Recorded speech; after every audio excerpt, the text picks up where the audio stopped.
Tonight's a racial reality check. There's been so much in the news lately about the Confederate flag, but how bad are race relations in our schools and what can be done to improve those relations? Tell on your sides, Andy Fox looked into that problem. He joins us now with more on race, school, and kids, and this is a tough topic. It really is. And we spoke with a lot of teenagers, and almost all said the media exaggerates and overblows the reality of racial tension. But just yesterday, a national survey showed 83% thought blacks were discrimination victims.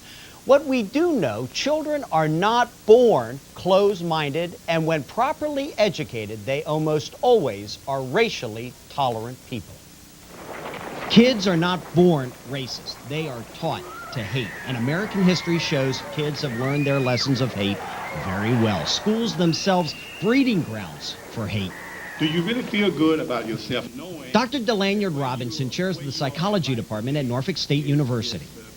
Individuals who are dissatisfied with their lot in life and who find it convenient to offer excuses apart from themselves sometimes find it quite easy to blame another group. Robinson marched in Selma with Martin Luther King Jr. He's optimistic race relations are actually improving. Can we shift the emphasis from competition to cooperation? Can we talk about reconciliation and forgiveness? Can we do more to reinforce pro-social behavior?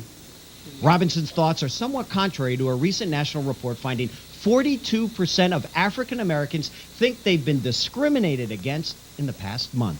Some black girl today, she made a comment and said she doesn't really like any white people at all. But Robinson claims the national report fails to show how far African Americans have come and credits education with helping change the racial tide. Why do you think they say it and you don't? Because they were brought up differently.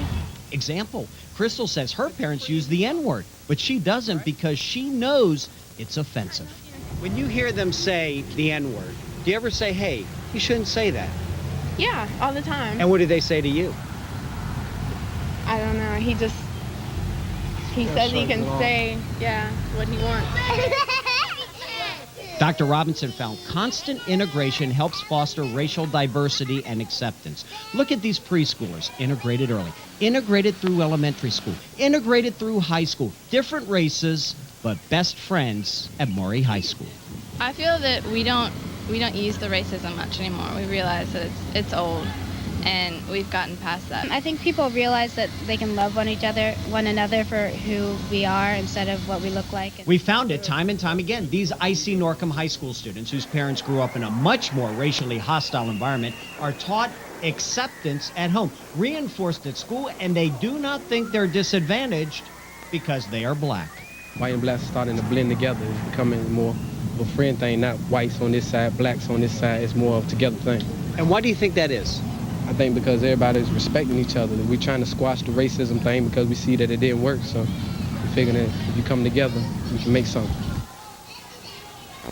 Those guys said, take sporting events. No one cares about race. They care about winning the game. They don't care who does it, just win the game. So experts conclude hate is not inborn, it is taught. Sensitive education in the home and school create better places and better relationships.